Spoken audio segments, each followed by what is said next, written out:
겟세마네라는 이름은 히브리어로 이 기름을 짜는 기름을 짜는 틀이라는 의미를 갖는 단어입니다.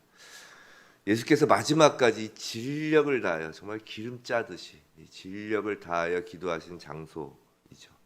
그 의미가 그 기름을 짜는 틀이라는 의미가 적당한 것 같습니다. 예수님은 공생의 기간 중 언제나 습관적으로 새벽에 일어나 기도를 하셨다고 성경은 기록하고 있습니다. 근데 오늘 겟세마네에서의 기도가 공생의 마지막 기도가 됩니다. 그 밤에 붙잡히실 것이기 때문입니다. 예수님은 기름을 짜내는 틀 속에 들어가신 것처럼 피땀을 흘리며 기도하셨습니다. 근데 우린 예수님의 겟세마네 기도에 관하여 좀 오해하는 부분이 좀 있습니다. 그건 예수님께서 어떤 정신적으로 극심한 고통을 이제 앞으로 겪으실 것이고 또 십자가형의 그 끔찍한 육체적 고통을 겪으실 것이기 때문에 이것을 피하게 하여 주실 것을 기도한 것이다. 예수님도 100% 인성을 가지신 인간이시기 때문에 기도한 것이다라고 생각을 하는데 예수님은 단순히 육체적 고난을 예상해서 이 잔을 피하게 하여 달라고 이렇게 땀이 피가 되게 기도한 것이 아니고 또 십자가형의 무시무시한 고문 때문에 그 십자가형을 피하게 해달라고 기도하신 것이 아닙니다. 예수께 가장 끔찍하였던 것은 예수님께서 소름 끼치도록 싫었던 것은 그 무서운 죄를 짊어져야 했기 때문인 거예요. 죄 없는 어린 양이신 예수께서 모든 인류의 죄를 짊어지는 것입니다. 하나님으로부터 완전히 떨어져 나가는 것입니다. 그 순간. 그래서 예수님께서 십자가에서 아버지 어찌 나를 버리시나이까 라는 그 고백을 한 거였어요. 그렇게 하나님으로부터 끊어지는 것, 그 죄, 모든 인류의 죄를 짊어지는 것, 그것 때문에 예수님은 더욱 간절히 하나님 앞에 나아가 기도한 것입니다. 오늘 본문에서 우리는 기도에 관하여 중요한 몇 가지 내용을 배울 수 있습니다. 첫째, 기도는 영적 전쟁에서 승리할 수 있도록 우리에게 허락하신 가장 중요한 무기입니다. 오늘 본문 37절에서 예수님은 고민하고 슬퍼하사라고 되어 있습니다. 여기서 고민하고 슬퍼하사라는 그 원어는 고민과 슬픔이 시작되었다는 뜻이에요. 시작되었다라는 단어가 지금 빠져서 번역되어 있는데 그 고민과 슬픔이 갑자기 밀려왔다는 것입니다. 우리도 살다 보면 그럴 때가 있죠. 갑자기 어떤 똑같은 일을 앞에 두고도 갑자기 두려움과 어떤 슬픔이 확 몰려올 때가 있습니다. 41절에서 그것에 대해서 이렇게 얘기합니다. 시험에 들지 않게 깨어 기도하라 라고 하시는 거예요. 예수님은 이미 자신이 어떤 일을 당할 것인지 그 변화산에서부터 들었고 알고 있었습니다. 잘 알고 계셨습니다. 근데 그럼에도 불구하고 지금 고민과 슬픔이 확 밀려오는 것입니다. 이것은 분명 마귀가 가져다주는 시험입니다. 예수님도 광야에서 사탄이 시험했죠. 예수님의 공생의 기간 동안 마귀는 계속 그 예수님의 발걸음을 가로막으려 했습니다. 지금 갑자기 마귀가 시험하는 고민과 슬픔이 밀려오는 거죠. 이 깨어 기도하는 것 이외에는 이 마귀 사탄과의 전쟁에서 승리할 다른 방법이 없습니다. 41절에서 계속해서 마음에는 원이로되 육신이 약하도다라고 지금 말하고 있는데 이 말 가지고 우리는 가끔 우리 역시 육신이 약하니까 어쩔 수 없다는 어떤 핑계 섞인 그런 말로 인용하는데 이 말은 그런 뜻이 아니라 이 마음이라고 번역되는 원어는 푸뉴마입니다. 푸뉴마에서 영입니다. 영.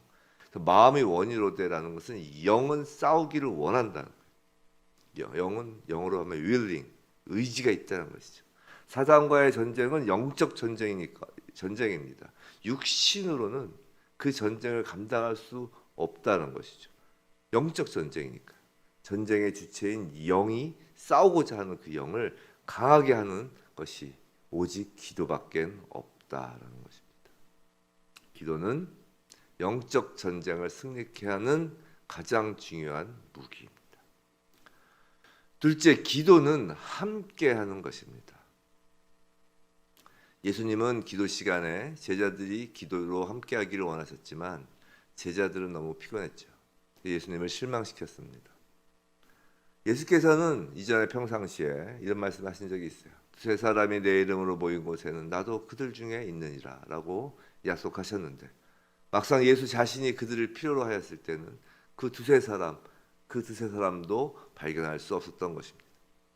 예수님은 전적으로 홀로 싸우셔야 했습니다. 그럼 우리도 기도하는 것이 홀로 싸우는 것일까요? 그렇지 않다라는 거예요.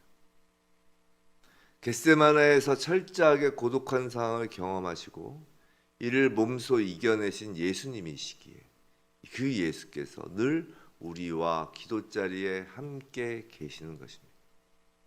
예수께서 하늘 보좌 우편에 앉아 우리를 중보하신다라고 말씀하시지 않습니까?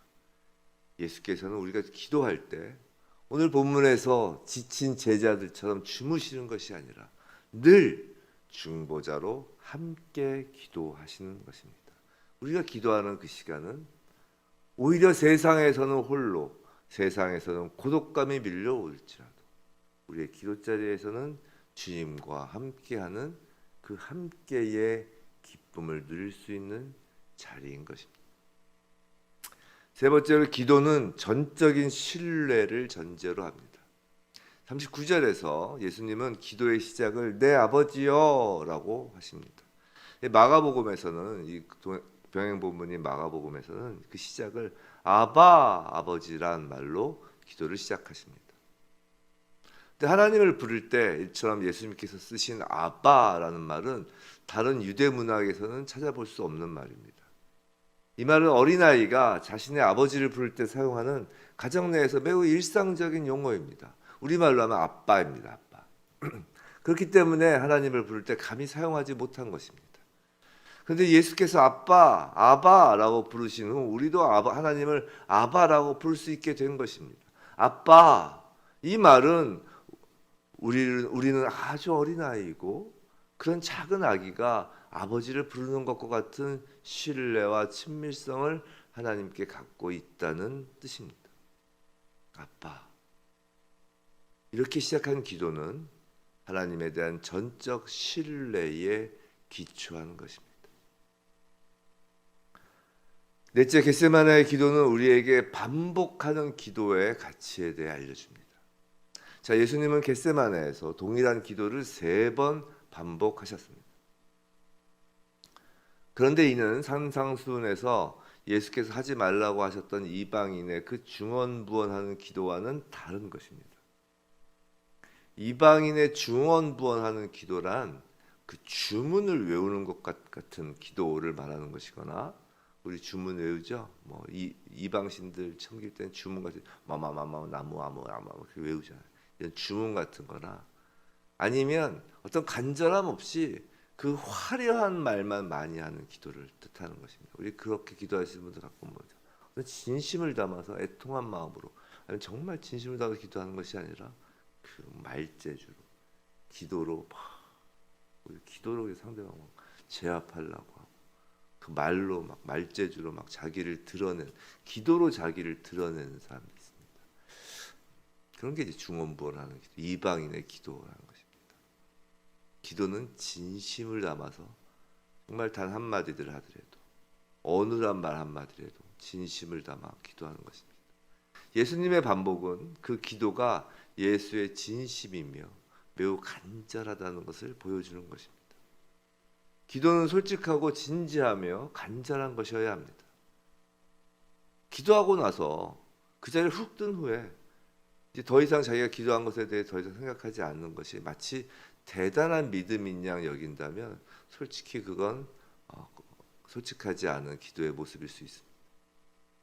그런 기도는 오히려 얄팍한 기도일 수 있는 거예요. 우리가 정말 간절하다면, 정말 우리의 마음에 그것이 원함이 있다면 어떻게 한번 튀 기도하고 해서 됐죠? 하고 일어날 수가 있나요? 오히려 그거는 얄팍한 기도라고 할 수 있죠. 우리가 반복하여 계속 기도한다는 것은 믿음 없다는 것이 아니라 간절한 자녀의 심정을 여과 없이 내어드리는 솔직함입니다. 다섯 번째로 겟세마네의 기도는 응답되지 않는 기도의 중요성을 보여줍니다. 기도는 응답되지 않아도 그것이 중요하다는 거예요. 아니 어쩌면 응답되지 않는 기도가 더 중요할 수 있다라는 것입니다. 기도는 하나님을 조종하려는 것이 아니에요. 명심하여야 합니다. 우린 기도를 통하여 하나님을 조정하려고 하는데 그것은 이방 신들을 향한 기도와 다를 것이 없는 것입니다. 그렇다면 우리가 하는 기도는 예수님이 보여주신 기도의 모형은 하나님을 조정하려고 하는 것이 아니라 기도는 오히려 하나님께로 향하여 우리 마음을 활짝 열어 젖히는 것입니다. 그리고 그렇게 활짝 열어 젖힌 그 마음으로 하나님의 선하시고 기뻐하시고 온전하신 뜻을 환영하는 것입니다. 이것이 바로 기도와 마술과의 차이인 거예요. 마술, 요술은 우주적 힘을 조정하려고 하지만 기도는 하나님의 뜻에 우리를 굴복시키는 것입니다. 우리가 하나님과 가까워질 수도 있고 거룩한 삶을 살 수도 있습니다. 믿음과 간절함과 기대감으로 기도할 수 있어요. 하지만 그럼에도 불구하고 우리가 구하는 것을 받지 못할 수 있습니다. 하지만 기도는 우리가 원하는 것을 쟁취하는 것이 아니라 우리가 원하는 것을 하나님께서 원하는 것으로 바꾸는 것이 기도인 것입니다. 마지막으로 6번째, 기도는 행동하는 힘입니다. 예수께서는 기도를 마치시고 일어나라 함께 가자 보라 나를 파는 자가 가까이 왔느니라라고 말씀하셨습니다. 일어나라 라고 하신 거예요. 함께 가자 라고 하신 거예요. 예수께서는 무릎 꿇었던 자리에서 일어나 인생의 전쟁터로 나가십니다. 여기에 기도의 힘이 있는 거예요. 이미 기도하는 그 시간에 영적 전쟁에서 승리를 쟁취하였기 때문입니다. 기도를 통하여 혼자가 아니라 주님께서 함께 하심을 확인하였기 때문입니다. 하나님 앞에 기도하며 전적으로 하나님 아버지를 신뢰하기에 이제 사람 앞에서 확신을 갖고 설 수 있기 때문입니다. 하나님을 신뢰하는 것이지 사람을 신뢰하지 않기에 인생이라는 전쟁터에 나갈 수 있는 것입니다. 이제 인생의 전쟁터에서 나의 뜻이 아니라 하나님의 뜻이 이루어지는 것이 목적이 되었기 때문에 더 이상 두려울 것도 없는 것입니다. 밀려오던 고민과 슬픔이 겟세마나의 기도를 통해 사라진 것입니다. 성도 여러분, 부디 날마다 하루의 시작을 이와 같이 기름을 짜내는 틀속과 같은 그 기도 자리에 앉음으로 세상을 두려워하는 것이 아니라 세상이 우리를 두려워하는 인생 되길 주님의 이름으로 축원합니다.